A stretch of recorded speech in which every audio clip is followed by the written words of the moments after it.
Hey everyone, it's Cory McCarthy, and welcome to another public Q&A event. Sorry for the late start. I've been having some serious technical difficulties with Google this morning. It was duplicating every event that I was trying to start. It duplicated this one too, so I just kind of have given up, and I'm hoping I can find the right event in the list that has your comments in it. So I'll get to that in a second. Again, this is a public Q&A. I'm going to be moving these to once a month, and I'm going to be increasing the private Q&As at Patreon. So I will, of course, probably announce that in a side video or something, but that's something that I've decided to do, discuss with all the Patreon members that I have, the handful that I have, that is. And anyway, but if you want to join up my Patreon, it's linked down below. It's a couple bucks a month, and there's also live options as well where you can speak as opposed to typing if you're interested in that. But yeah, I'm probably going to be moving these to, this will probably be the last Q&A for another month, public one that is. And I'll be doing the public ones once a month with private ones being 3 times a month. Just because I have paying patron members, it makes more sense. So the next patron Q&A will be next Sunday, the 3rd of June. Anyway, so I'm going to go up over now and see if I can figure out if the chat box is working, because like I said, I've got 2 events apparently running right now, and I don't know which one's the right one. So looks like this is the wrong one. I told you I'm having technical problems with Google all morning. I don't know what the deal is, so this must be the right one then. Perfect, I found the right one. Good, good. All right, now that's sorted. So let's get to the comments here. And just to let you guys know that there is also the super chat option if you want to highlight your question to me. Last week, a few people used super chat. It basically it highlights the question and it links to it so that I can just press the super chat link and go down and see the question directly. And that way it ensures that I see it, because eventually these Q&As get so piled up that it's hard for me to get to everything. So I definitely hit the super chat questions because they are paid for. So there is that option if you're interested. First one, let's see here. Nuno is saying greetings from Portugal. Greetings right back at you. Active Kruger is saying I consume soy and I still don't have to wear a bra. Exactly. My Paul Joseph Watson videos can attest to that. The Ask Yourself collab. Rational Lions asking about the Ask Yourself collaboration. I'm ready whenever Isaac is. Isaac told me he had to finish his half or something, his portion, and then he was going to pass it on to me. I've just not received his portion. So as soon as he gets his portion of that collab together, I'll put mine together, and then we'll go from there. I mean, I would rather just do a live event with Isaac, actually, because it's just easier than having to go through an editing process and all of that, and kind of try to merge raw footage. But this is the way that we had originally planned it, so I guess it's the way that it's going to go down unless he changes his mind and scraps what he had been working on. So that's where that stands right now. I have no idea. It's until Isaac gets his part to me that I can start mine. Arseny Dmitriev says, weighted chin-ups for arm growth. Yeah, sure. Like weighted chin-ups and dips are for total arm growth. Yeah, definitely. You can get arm growth from that. In fact, if you want to kind of consolidate your program and you don't want to do a lot of extra isolation work, you can just do chin-ups and dips and really get some decent arm growth from those 2 things right there. I still would throw in things like hammer curls and extensions, of course, triceps extensions to like kind of round it out. But you can definitely, especially for a beginner, build up decent-sized arms with those two exercises. And at the same time, you'll get chest development, back development, front delt development, core development as well. So there you go. Peace Love says, Cory, I have a question about smoothies and if they're generally healthy, health promoting, or do they spike blood sugar too much? I'm looking to follow a low glycemic diet to treat chronic acne. Smoothies shouldn't be a problem if you aren't throwing in a lot of sugar, like processed sugar, that is. I wouldn't worry about the sugars that are in the fruits, okay? I wouldn't worry about those. It's not the same thing as processed sugar. The sugar you find in fruits isn't the same thing as processed sugar. So I wouldn't worry about that. So like bananas and strawberries aren't going to have the same effect as, ice cream or candy, basically. Ryan Clark asks, is it okay for novices to supersets and giant sets? Yeah, supersets, they're fine. I mean, my question is, what are you planning to do with them? It's kind of an open question, really. But what are you planning to do with the supersets and giant sets? Like, are you planning to like take I think that novices, beginners, should be focusing on using big compound lifts. They should be focusing on getting strong in the big compounds. So if you're suggesting I'm going to superset, like, if you're going to use supersets to get your workout done faster, but get the same benefits from the workout, that's fine. So an example would be bench press supersetting with heavy bent over rows, or dips supersetted with chin-ups. That's fine. It'll help your workout get through faster. Now, if you're saying that you want to like start throwing a lot of, as a beginner, throwing a lot of fluff kind of work, like you want to do various kinds of curls with push downs and things like that, that's where I'm going to step in and saying you're doing too much as a novice. Focus on the core basic movements that are going to give you more bang for your buck, and superset those if you want to, but it will be tough. Just letting you know that it's gonna wind you. Paul Wennick asks, "Hey Cory, what do you tell people when they say their doctor says the that limited meat intake is okay?" Well, first of all, what's limited? It's very generalized. Like, and it's this whole eat in moderation, do this in moderation, that in moderation. What does that mean exactly? It's very generalized. There's no benefits from meat. Here's my overall response. There's no benefits from meat that you can't get from plant sources, as long as you approach your plant-based diet, your vegan diet, correctly and healthfully. There's nothing that you can't get from plants that you can get from meat. And if you need to supplement creatine because you're active, supplement creatine. If you're active, you want to get a little more creatine in your diet. It is shown to be beneficial to vegans and vegetarians. So that's really my comment. All the drawbacks versus what benefits you're going to get from it. There's nothing that you can't get from plants. And then you lose the drawbacks of meat by eating plants. So that's my thoughts on that. Nuno asks, what are my thoughts on Alpha Destiny? I don't really know what to say. I don't really watch Alpha Destiny. I know that he's big on neck training and forearm training, as far as I'm aware, and I do think neck training is important. Jim Wendler, for instance, thinks neck training is important. There's a lot of guys that have a solid background and solid knowledge that think neck training is important. And I don't mean guys that are like bodybuilders. I mean guys that are in the strength game, like Wendler himself, who created 531. I do think that some of the lifts he does are questionable in value. Like he seems to put an emphasis on strange lifts, like a lot of Jeffersons and rack pulls. I mean, I guess they're not strange, but they're not your typical core lifts. Like standard squat, deadlift, overhead press, bench press, things like that. I would say get really good at those and focus on and build your workouts, your routines around those core lifts, as I do in my ebooks that you find linked below, especially Upgraded Man, which is geared more towards a power building kind of approach, as opposed to more of a Beachbody aesthetic kind of approach, which is more like beast mode. But even in beast mode, I based around those core lifts: squats, front squats, overhead press, deadlift is in there as well, bench press is in there, incline bench press, etc. Before you start venturing into doing things like, Jeffersons or behind the back deadlifts, that sort of thing. That's my thoughts on Alpha Destiny. Thoughts on a 20 rep squat routine? Yeah, it's brutal. You can definitely do it and get results. It's very, very brutal. I don't have anything against it. I don't personally use it myself, but I don't have anything against it. Thoughts on protein sparing modified fasting? You mean like basically? I'm assuming you mean like doing a fast with like BCAAs or something. Well, I don't really like the idea of fasting besides intermittent fasting. Just to put that out there, like I don't see much benefit in going beyond 16 hours unless you're doing it for some medical reason, and it better be freaking supported by science if they're gonna prescribe that to you. But not some pseudoscientific crap.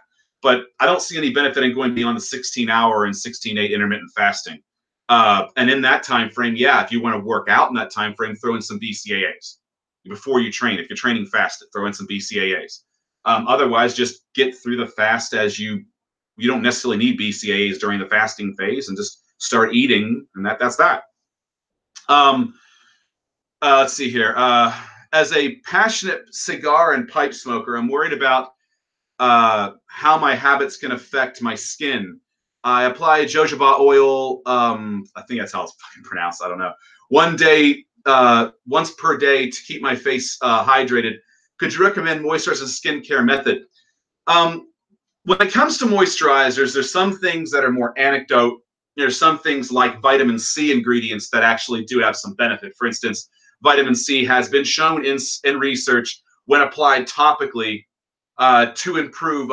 It can help regenerate. It can help build up collagen in the skin, help regenerate skin tissue, and reduce signs of scarring. For instance, help recover from wounds and that kind of thing. So there is scientific evidence for topical use of certain ingredients. Now, I don't know about that particular oil, whether there's any evidence on that or not. I have to actually look it up. I know that there's some evidence on coconut oil, mostly in indigenous populations who use coconut oil on their hair and their skin. There's some, I guess, observational evidence that it does have anti-aging benefits and health and skin and hair care, hair health benefits and things like that. But you really got to look at the individual ingredients of a product and sort of then take that and look at the research on those products, which is what I do for the most part. Of course, there's going to be ingredients that are in a care product that may not have a lot of research backing them up, but it's like they're like one of the supportive ingredients. So if you're buying it for the primary ingredients and you're getting some supportive ingredients that might be more anecdotal, that's just how that is, I guess. I don't know what else to say, but I would say quit smoking if I were you, because smoking is definitely going to age you. Let's put it that way. It's going to make it's going to affect your health in general, not just the way you look, but also internal health, your lungs. So quit smoking. That's the quick answer right there. Quit smoking. What types of books do I read? Nuno asks. A lot of times I read a lot of kind of like, I guess, technical books and how-to stuff more than anything else. I'll read stuff on like sound engineering, or because I'm interested in music and music production and that kind of thing. I read books on guitar history, or I'll read some fiction as well. Like I have Bret Easton Ellis books. I have fantasy stuff like the Tolkien series and things like that.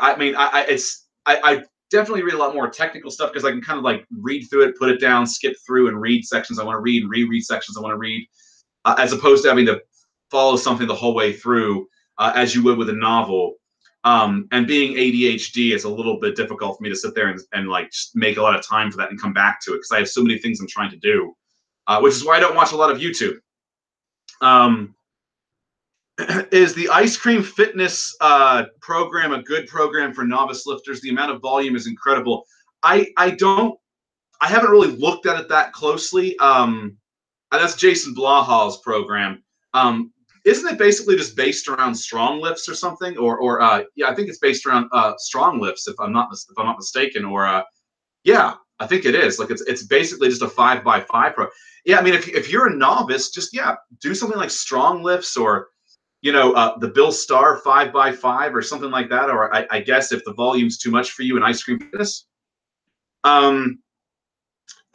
Rotten Fuhrer says, can you eat too much soy per day, not intentionally using ridiculous amounts like they do in studies, or is it a myth? I mean, the studies do. There are studies on where people have consumed a lot of soy, but like I don't think they've done a study, as far as I'm aware, where somebody's eaten an excessive amount of soy. So I really couldn't point you to that. There being some documented upper limit. I don't think we have enough data to say that. And that's true of a lot of different foods, actually. Do we have some, data to show an upper limit? Like, for instance, is there a such thing as too much broccoli per day? It's kind of like asking that. I don't think we have data for that I'm aware of, at least. Now, I have to look and see, but I don't think there's any data like that. I mean, there's anecdote. Like I eat like sometimes upwards to 400 or 500 grams of tofu a day, and I haven't had problems, but that's anecdote. Doesn't mean it's gonna. You might have a reaction that I don't have. Basically, Eric says, hello, Cory. Greetings from Sweden. Hello, right back at you. Or he means Swedenistan. Yeah, that's what it's turning into. Kind of like London's turning to Londonistan. Do stomach vacuums work? I haven't seen any research on it. It's mostly anecdote, people saying things like, that they had experience with it tightening up their core or strengthening their core in some capacity. I've never seen any research on stomach vacuums working from a scientific perspective. So as far as I know, all you can go by is the anecdote. So I don't really have much of a scientific or academic answer to that question. What's better for a strong back, kettle swings or deadlift? Deadlift. Kettle swings are fine, but kettlebell swings are fine, but deadlift is do your deadlift and then throw in some kettlebell swings that, like, if you want to, but do your deadlift as your core movement. Focus on that. Let's see here. Have I researched the benefits of saunas? No, I really. Chris is asking this. No, I really have not researched the benefits of saunas myself. Tara has done a lot of reading about saunas and has shared a lot of that with me. And there appears to be, a lot of health benefits from using saunas. But I personally haven't used saunas that often, like freaking maybe once or twice in my life. And I haven't read the research myself, but she definitely has found something. But I like whether I can confirm what she's found as being relevant or not, or I haven't looked at it myself, to be honest. Moving along. How many pounds or kilograms per week should you aim to lose if you want to keep your strength, yet do an effective cut? 1 to 2. Don't try to go more than 2, because there comes a point, and research by Eric Helms and Alan Aragon found there comes a point where you're in such a restrictive caloric state, or you're overdoing the exercise with how much you're taking in, that your body cannot maintain the strength and the musculature that and that kind of defeats the whole point, if you're going to start burning through muscle tissue, because the deeper you go calorically, for instance, has been shown, and I brought this up in the video I did about Amen-Ra, that research shows that the deeper the caloric state, the more risk of muscle loss. It's actually a parallel effect. So that the deeper your calories, the more muscle loss. And to a point, yeah, you can stave that off with higher protein intake. But the lowest I've seen successfully in cutting, the deepest cut I've seen someone go successfully where they've actually maintained muscle fine, and this was in a paper that came out a couple years back, was a 40% caloric deficit, which is significant. For your average, for a guy that weighs about, 170 pounds lean mass, that's like around 1,700 calories a day, roughly, roughly speaking. And the caveat was you had to have protein around about 1.5 grams per pound of body weight, which is pretty high to make that work. So if you go deeper, you have to have higher protein, which means you're going to sacrifice carbohydrates because you want to keep your fat intake at at least 20% of your maintenance needs to maintain health, and hormones, because you don't want those to crash during a cut either. So again, I outline all of this in Beast Mode by Science. I even have a brief outline of dieting in the Upgraded Man ebooks that you can plug those formulas in and create and find your macros right there and build your diet from that. I actually lay all the formulas out for you, how to do it successfully, based on science, not based on some anecdote. My ebooks are not based on anecdote; they're based on science. So that's something you can do right there. And yeah, that's my thoughts on that. Yeah, but I wouldn't go more than about 1 pound or 2 of fat per week in loss, if you want to maintain strength and muscle. What are my thoughts on sex and testosterone levels? Paul asks. It's actually interesting. There is at least one paper I've seen that shows that having sex increases testosterone, whereas masturbating doesn't have an effect on testosterone like that. So it's more than just the act of stimulating yourself and ejaculating. It's actually having a sexual partner that seems to be the factor that increases your testosterone levels with sex, or optimizes is a better word, because you're not gonna have steroid like effects because you've had sex with your significant other. So just keep that in mind. But it is healthful for your body, your hormones, your moods, even your longevity, because they have actually shown, there is research to show that men that aren't partnered up and men that have that don't have a sex life live shorter lives. They live shorter lives. They're more prone to depression and diseases, and they live shorter lives than their male counterparts that are partnered up and have regular sex. So yeah, sex is good for health too. What would your response be to those who say that pescatarians have lower mortality than vegans, and that deny these effects are due to lack of DHA and B12? Well, I'd have to look at the research. I have seen that, but I have to look a little closer at it. But yeah, I mean, vegans can get DHA from algae products. So if it's a matter of DHA and B12, supplement B12, take algae DHA oil. Solved. Problem solved. You can also convert ALA to DHA. It's just a little less efficient, to do it that way. So I recommend having flax seeds, chia seeds, hemp seeds, whatever, like a tablespoon of those a day, but also take a couple capsules of algae oil. You can get them from various brands. One of the brands that I use, I think it's Source Natural, vegan DHA products and vegan gel caps. And I take a couple of those a day, and it runs me like $25 for a month's supply. So it's not all that expensive, it's for your health. So it's I think it's worth the money. Have I ever tried German volume training, GVT? No, I haven't. The reason why I haven't is because, well, I've heard there's good size gains that come from it.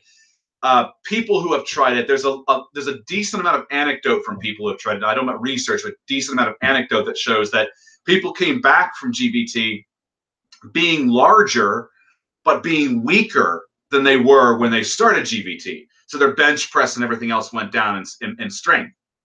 And frankly, that seems counterproductive to me, so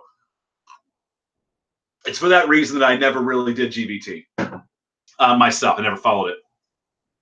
And besides, I'm kind of over that whole, focusing just on like a bodybuilding perspective. I'm doing more power kind of influence in my exercises, because I want to bring up my some of my lifts that I consider weaker due to my leverages. Jake says, how often should I change my macros with intermittent fasting and keto? Is there a particular macro calculator you prefer to figure that out? No, I mean, I use the same macros that I have in my ebooks, for instance. If it's keto, it's a little different, obviously, because you're going to be higher fat, lower carb, and your protein's kept moderate. But when it comes to standard dieting, what you find in like my Upgraded Man and Beast Mode ebooks, those are the formulas I use. And you only need to change them if your weight changes to a point where the diet's not effective anymore. And you need to like lower the calories a little more, or increase the calories depending on if you're maybe gaining weight or gaining muscle weight. But the likelihood of gaining muscle weight that fast and natural is very, very slim unless you're a new lifter, like a novice.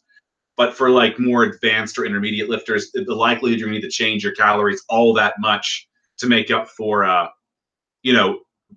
protein accretion where you're actually gaining muscle is very, very slim possibility. So you'll find it more likely that you'll need to adjust your calories when you're dieting to continue burning through fat tissue as you get closer and closer to where you want to be. Especially if you're dieting down for a show, those guys tend to really start getting, as they get closer to the show, tend to really start limiting their calories more and more and more and more and more.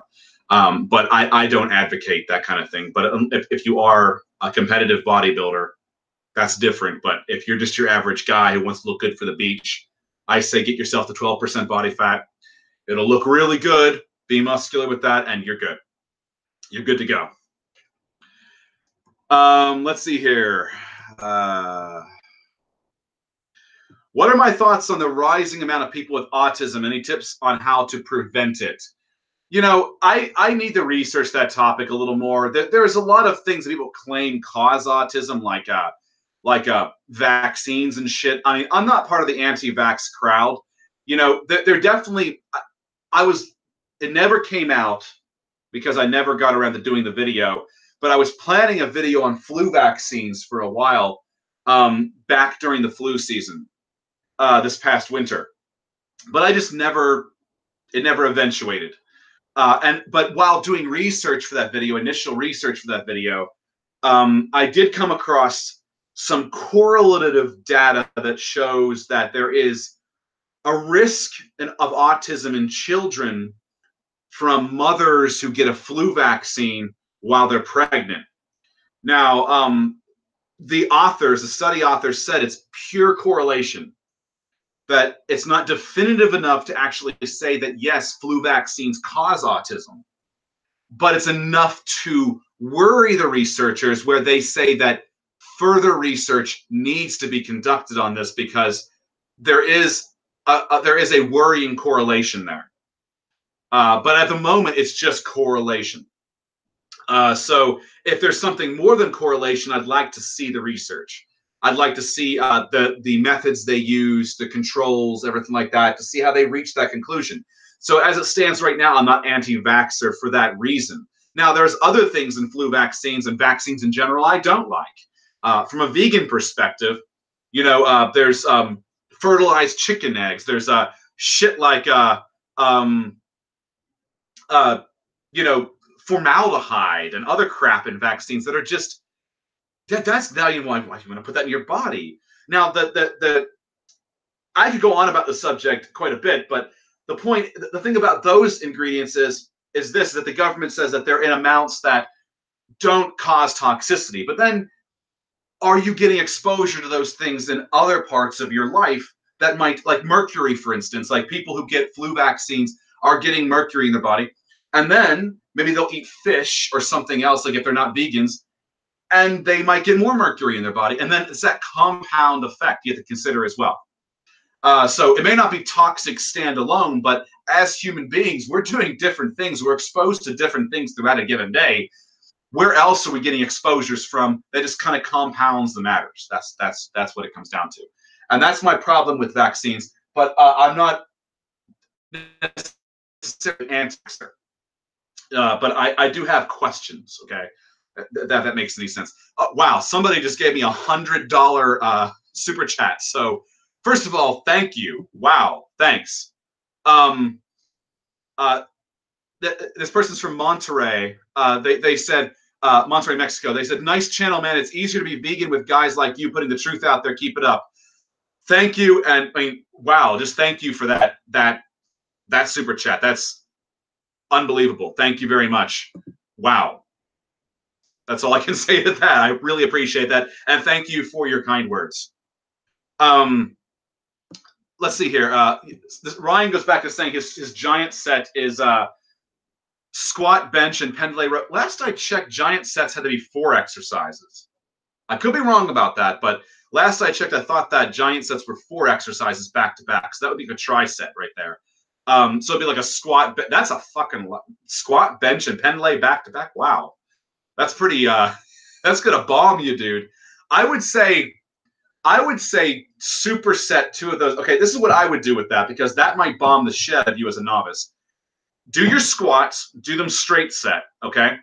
And then go to do your bench press and lay a bar on the floor next to your bench press and do your bench, then pendlay row, then bench, then pendlay row. So superset the pendlay row and the bench and do the squat straight set, because that squat is going to bomb the shit out of you.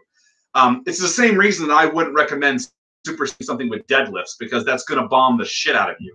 You might not be able to give the next exercise its share of effort, because you've just basically floored yourself with a brutal exercise movement.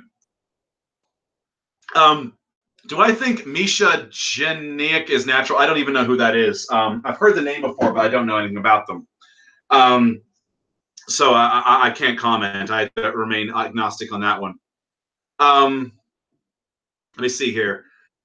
Superset of overhead extensions and preacher curl. That's fine. You know, you're not going to tax yourself as much with that. You know, that's fine. Any opinions on Nether Beast? Again, I don't really follow a lot of the drama, but isn't he the dude that apparently was faking his lifts? I think guys that are faking their lifts, I mean, they can't be trusted. I mean, that's just my opinion on that. It can't be trusted.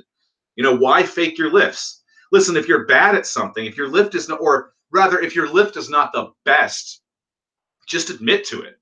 I mean, I admit that my bench press is not that great compared to like my deadlift, for instance. And I know the reasons why. I have really long fucking arms. I can actually scratch my knees from a standing position. It's bad. You know, so that is why I have a bench that's you know, a little over 250 pounds, you know. But I'm trying to work on making that, on getting that better, you know, working on with, you know, where I place my hands and slowly building up my bench press for that very reason. It's not the best bench in the world, but, you know, we're not all great at everything. But then again, I like my deadlift. My deadlift is fine in my book, you know. So I don't see the point in faking your lifts. Just be honest about it. It doesn't mean your information is bad.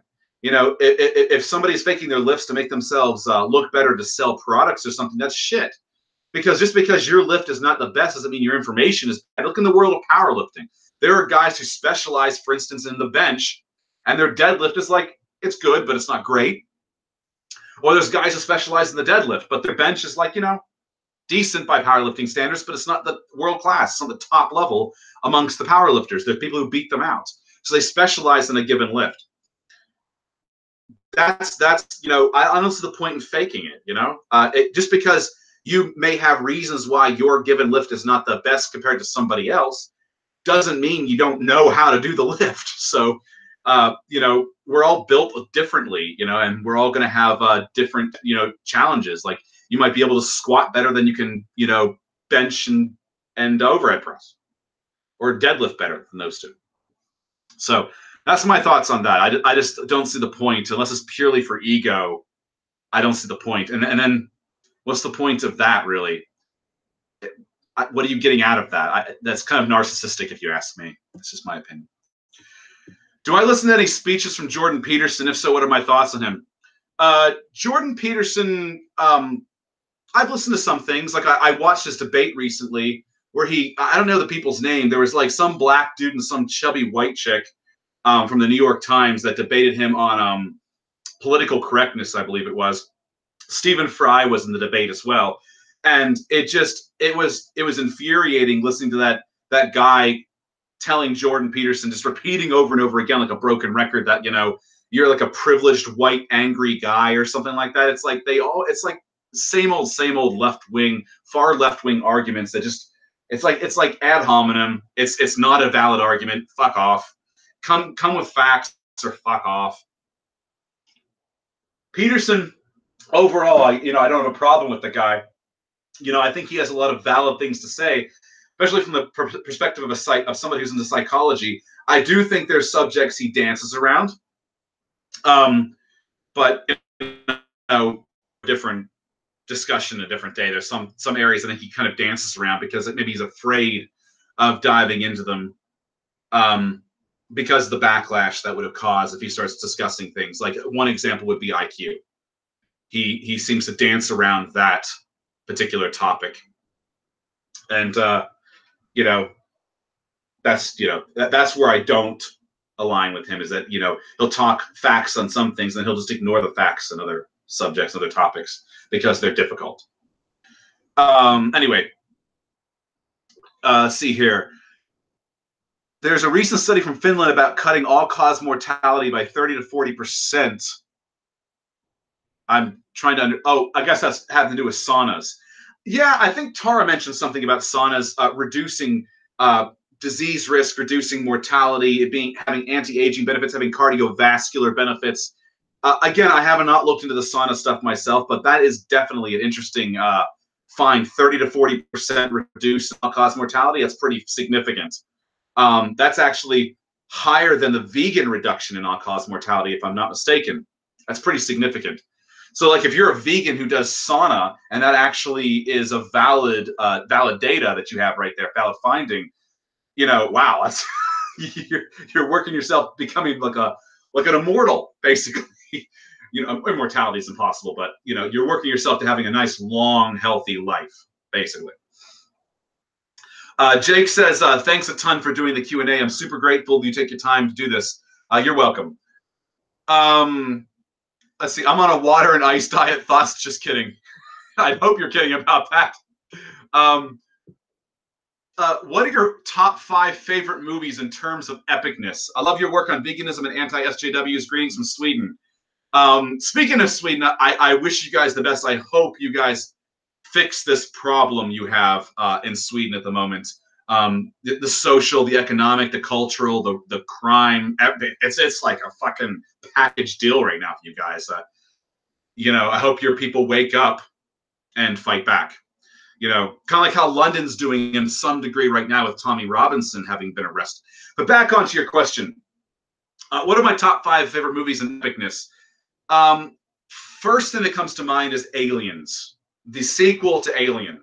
Like where the colonial marines go and they touch down an LV-426 and they go to wipe out the little girl was in it, and Ripley leads the team reluctantly at first.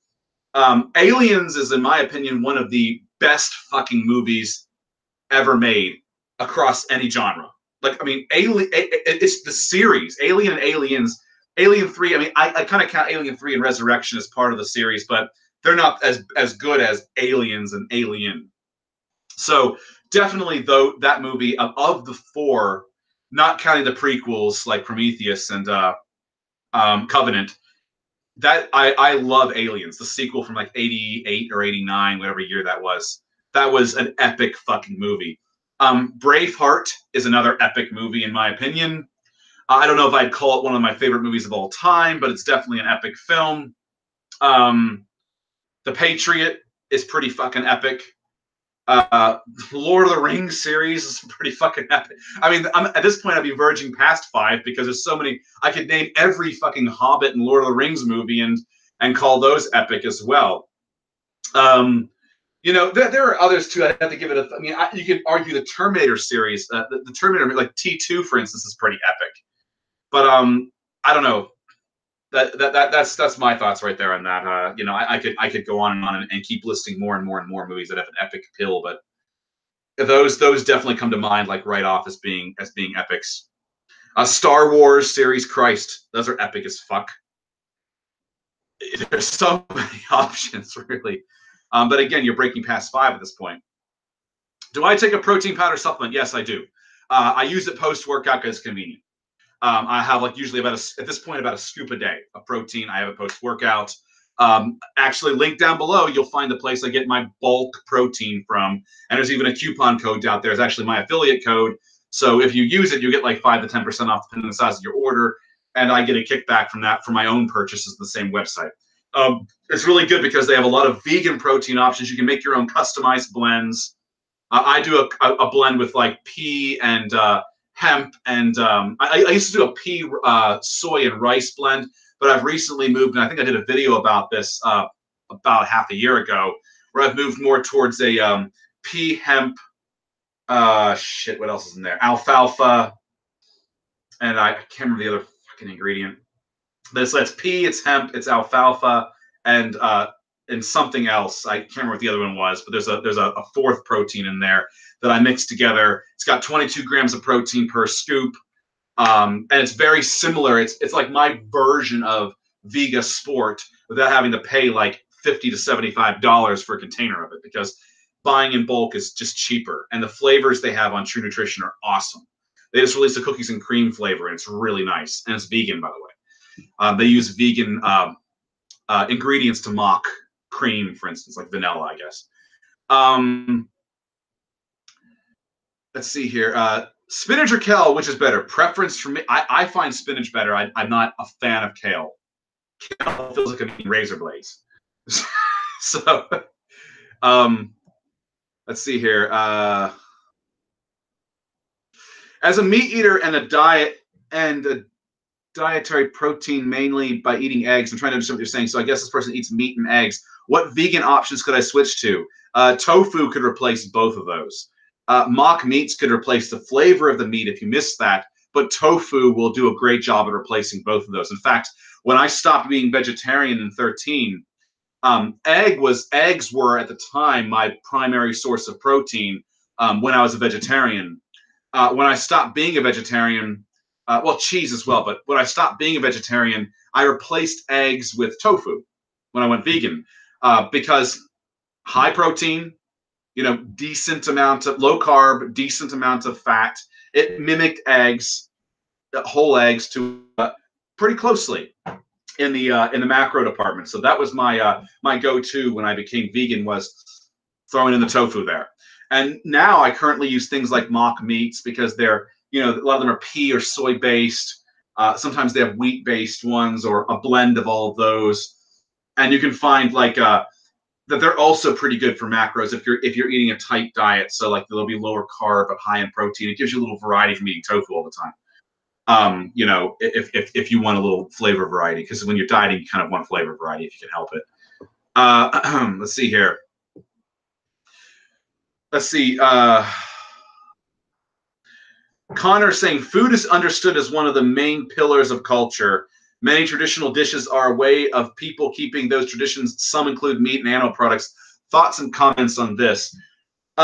While I am into tradition as somebody who is conservative leaning, at the same time, I see the value in progress insofar as if certain traditions are not healthful, not friendly to resources, like they require too much land and too much water use, or even emissions of some kind, depending on your views on that, and of course the taking of life when it's unnecessary, when there is a alternative. In the cases like that, I think that while some traditions are great and fine and can continue and are of good value, others can be switched out for things that are a little more advanced, to keep with the times. Otherwise, we're going to be stuck in the past,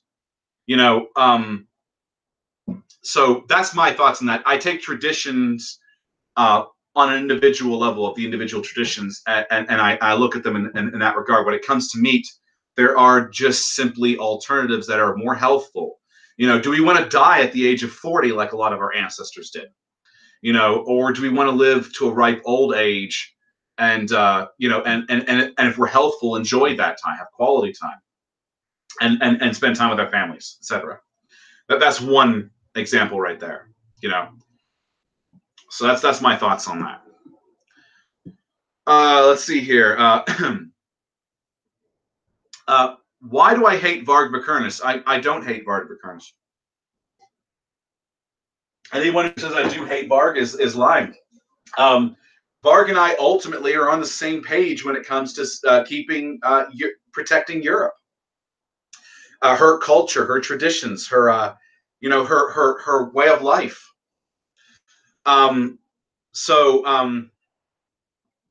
Yeah, I don't hate Varg. I just disagree with Varg. But I can disagree with somebody and not hate them, So that's my thoughts on Varg. I just disagree with him. I don't hate Varg. That's that. I don't know what else to say. I just got a super chat. It's 50 some 50. It's some kind of a foreign currency. But I want to thank you. I have to disappoint you. The other guy's donation was only $5 US. But here is $5 US for me to make you feel better. Fair enough. Yeah, I looking back on now, I realized that was actually a different currency now. So I'm learning the super chat thing.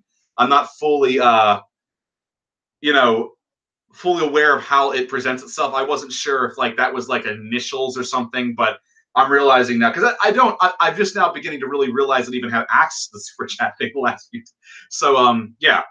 But thanks for pointing that out, and thank you for the $5 US. I don't feel bad one way or the other, because the way I look at it is if somebody's donating to me, thank you for that. It's out of the kindness of your heart. It's out of trying to support my work here. I'm not gonna feel bad whether I get $1 or somebody gives me $100. Somebody is contributing. That's all. So thank you. So no, I don't feel bad, but I feel grateful is the word I should use. Mohammed Sorthia says, hello, I love your channel. I wanted to know, do you calculate your macros? Yes, I do. And I use the formulas, for instance, that are in my ebooks that I have listed down in the description. very specific formulas. And in beast mode, I have it for, like, you know, whether you're like a girl or a guy, or whether you're somebody who has trouble gaining weight or somebody who puts on weight too easily. So you can break down for building muscle and losing fat depending on the kind of, you know, who you are, by gender and by ability to put on weight or lose weight. So I break that down in there. And then in Upgraded Man, I'm not really focusing so much on leanness in that book. It's more about getting jacked without getting fat, of course, but getting jacked and getting strong as fuck. It's kind of more of a linebacker / bouncer kind of look. Bear mode is Upgraded Man's like bear mode by science versus beast mode by science. So it's less about the aesthetic appeal, more about the intimidation appeal. It's more geared towards that and even fighting sports and that sort of thing. So there's a bit of a difference between the two. But yeah, I do calculate my macros, and it's based on formulas that I have presented in those books, for instance. Have I checked out the channel Clarence O? He's the strongest weightlifter on YouTube, and he's vegan. Yeah, I know Clarence. He actually finds it funny. He found it funny because that I didn't know who he was at first, and he has a sizable channel too. But I didn't know who he was. I don't watch a lot of YouTube, but I connected with him afterwards, and I think I left a comment on his channel. And he thought it was hilarious that I'm like, oh, who's Clarence O? You know, no one takes offense to it. It's a silly thing to take offense to. We just had a laugh about that. Let's see here. Yeah, Peterson does eat 100% meat diet, or doesn't his daughter do something like that? I've heard something about that. But again, I don't agree with Peterson on that. But there are things I do agree with Peterson on. So it's the same thing. I don't hate Peterson for that. I just disagree with him on that. And that's the same thing with Varg. I don't hate Varg. I just disagree with him in areas. You know, this is something that it just pisses me off about, especially about the far left. They'll hate somebody and try to destroy their lives because they disagree with them on a few viewpoints. Welcome to the world, man. It's like, you're not going to agree with everybody on everything. I have close friends who I disagree with on a lot of shit, but they're still close friends. I have family I disagree with on a lot of shit. They're still my family. You know, there's people out there that are like disowning people because they voted for Trump or something. It's like, fuck, grow up. Grow the fuck up. Seriously. You know, debate somebody. Don't like just destroy their lives or try to destroy their lives because you disagree with them on something. That's retarded. Anyway, but it's a sign of the times, I think. You know, it's things have gotten so ridiculous. Anyway, what do I think of TVP, textured vegetable protein? I've started eating it as a cheap protein source, but my only problem is that it tastes like cardboard. Also, Aliens is greater than Alien, in my opinion. Yeah, I definitely agree. Aliens is awesome. TVP is fine. I've not really had it a lot, but I know it can depend on the way you cook it, how it comes out. Then again, I've had really bad, seitan or whatever it's called, Satan. I've had bad Satan or whatever it's called. Satan. It sounds so funny to say that. But I've also had good Satan. That word, I hope I'm pronouncing that wrong. There's got to be a better way to say that. It's like saying Uranus. You know, this is why some scientists say Uranus, because, and even Uranus sounds funny. Some words just sound ridiculous when you say them. Aliens is a fucking fantastic movie. It's one of those movies I can autistically rewatch over and over. I agree. I think I've seen Aliens, the sequel, my God, in the ballpark of 20 more times. It has got a fantastic rewatch value. Even though you know what's going to happen, it's got a fantastic rewatch value. It's awesome movie, and you know, and same thing with Terminator 2. It's just got an amazing rewatch value to that movie. On that note, I'm really looking forward to the Predator, the new Predator coming out, Predators. It's actually being written by the guy who starred in the first Predator film. And he also did Long Kiss Goodnight and a number of other action movies in the 90s. He wrote them, that is. and he's actually, I think, writing and maybe even directing this new Predator movie called Predators. It's coming out this summer. And it's got a pretty cool storyline. It's going to take place in suburbia, man. Predators are actually coming to suburbia. That's fucking awesome. And apparently some autistic boy did something that kind of attracted them to some suburban town. And these like this group of like Marines or whatever come in, or maybe they're mercenaries or something, come in to try to fight the Predator. I think there's actually more than one Predator. Anyway, it's gonna be badass. I can't fucking wait for that movie to come out. I love the Predator franchise too.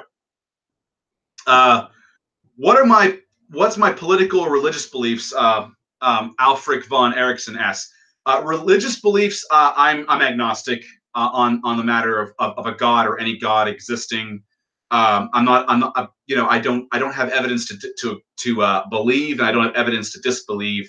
I don't know what to think, so I'm agnostic, and I'll probably always be agnostic on that. But my political beliefs are right wing. I'm 30%. I took a political compass test, and to get specific, it said I'm 30% right of center, and I'm like 10% authoritarian,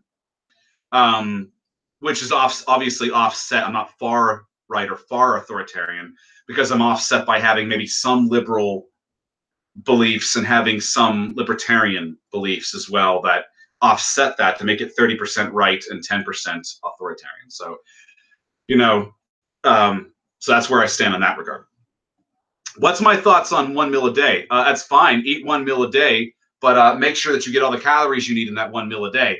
And that could be, 2,500 calories. That's going to be one big fucking meal. If you can do that, that's great. When it comes down to meal timing and meal frequency, really, it's a matter of preference. Like I do fine with like 2 to 3 meals a day. Some people might need 6 meals a day because they do better with smaller meals. They don't have the stomach capacity for large meals. It really just comes down to your preference with that. The important point is to get your daily needs met, whether that's in 1 meal, 3 meals, 5 meals, whatever, 20 meals, whatever is easier for you. Let's see. The Beyond Burger and the Impossible Burger are intentionally fortified with heme iron. How is this going to be a good move when we know that heme iron causes cancer? Yeah, I mean, now, okay, now Beyond Burger I was not aware was fortified with heme. Impossible Burger is fortified with heme, and that is where the Impossible Burger has controversy attached to it, because I've come to find that the heme iron in Impossible Burger was isolated from soy, okay, and it's lab created and isolated from something in soy, and it had to be tested on animals to bring it to market because it's considered a novel ingredient. So that's where the controversy is being caused, and it's not like a one-time thing. The makers of Impossible Burger have said that they would do it again and again and again, testing on animals, that is. So that's where I have an issue myself with Impossible Burger and the Impossible Foods brand. Now, when it comes to the Beyond Burger, as far as I'm aware, that's not heme iron. The ingredients, that's beet juice that gives it that the blood consistency. And as far as I'm aware, it does not contain heme iron. So, but yes, high intake of heme iron is associated with colorectal cancer, which is one of the reasons why they're linking. That's how they're linking colorectal cancer to meat products. Let's see here, moving along. Okay, some people are talking amongst themselves here. Joe says, I'm 17 and still live with my parents. We don't have enough money to afford buying vegan and vegetarian food for me. Any advice for my diet? It's actually much cheaper than eating meat, really. Beans, tofu, lentils, pasta, rice, sweet potatoes, frozen vegetables, frozen fruit, apples, bananas, things like that, nuts and seeds is cheap. It's pretty cheap stuff. And you can get a lot of it in bulk. I spend about $100 to $150 a week in New York City shopping at Whole Foods Market exclusively for my food each week. Now, you could do that for less in not being in New York, not shopping at Whole Foods Market, you know, going to like a Sam's Club or something, a Costco, and buying in bulk. So keep that in mind. You know, it's actually a lot cheaper. And I know this because I know how much cheaper it is from being a vegetarian.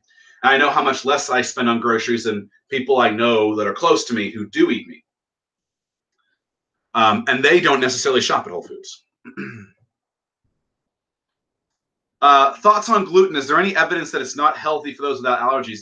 Actually, yeah, they've actually shown that unless you are celiac or have some kind of a sensitivity or an allergy other than celiac to wheat, it's not. There's no issues for people who aren't allergic to it. And to make the protein to make it better on the PDCAA score, have it with some leucine. Like have some leucine in water while you eat wheat. I actually did a video on that. It can make wheat protein more anabolic than whey. Thoughts on yohimbine? It can cause heart issues, I've heard. There's definitely some risk with taking yohimbine because it is a stimulant. As for its effects on fat loss, the research is mixed. So is it even really worth the potential side effects from yohimbine? I'm not sure. You know, so. What are my thoughts on multivitamins? Do they make sense to take, and do they actually work? There is so much contrary information out there. Sorry for the grammar. I'm German. Multivitamins, I see benefit in them if you think there's holes in your diet. Now, holes in your diet can be caused, for instance, by being ketogenic. You know, so if you're on a keto diet and you're not, for instance, able to get a lot of fruit in your diet, there's only so much you're going to get from, you know, protein sources and green veggies. In the case of a vegan keto diet, you know, tofu, mock meats, and veggies. So in that case, I would say throw a multivitamin in to fill in any potential gaps. I also suggest multivitamins for people who are deep dieting and might be limiting particular food groups, be able to hit a lower calorie count. But other than that, if you're eating a well-balanced diet and you're getting ample calories, at least maintenance or higher, you may not need a multivitamin. And in that case, take the vitamins as you need them medically. For instance, if you have a deficiency with certain vitamins, maybe then take that particular vitamin. But see if it's caused by a hole in your diet, or maybe it's perhaps you're just not able to assimilate from your diet for some reason. I'm not a doctor, so. Cory, can I do upper lower 6 times a week? Sure, if you want to, but you can get the same benefit as far as I'm aware from doing it 2 times a week. You know, upper on Monday, lower on Tuesday, upper on Thursday, lower on Friday, or something of that nature. Do you think drinking soy milk lowers your testosterone and growing a beard is to hide one's weak chin? That makes a person look less manly. No, soy does not lower testosterone in healthy men. I've done videos on this, and that includes soy milk. Soy products in general, and growing a beard to hide one's weak chin. There's guys who do that. Yeah, I mean, it is a valid way to like add a little shape to your jawline. You know, there are guys that do that. So that's my thoughts on that. Let's see here. I'm running short on time here, so I'm gonna kind of like just jump to like random here, kind of scroll down. Boom. Let's see here. Just people talking to themselves. So. Do I use nutritional yeast? I find it really useful since it's over 50% in protein. It's fortified with tons of minerals and vitamins, and it tastes amazing. I have in the past. I don't currently use it, but it has a nice popcorn kind of flavor. It's nice on tofu, for instance. It's actually really nice to sprinkle on your tofu. And it's got a high amount of B12 in it, actually. Red Star nutritional yeast has a bioavailable form of B12 in it. So, and it's one of the few vegan forms of bioavailable B12 in food.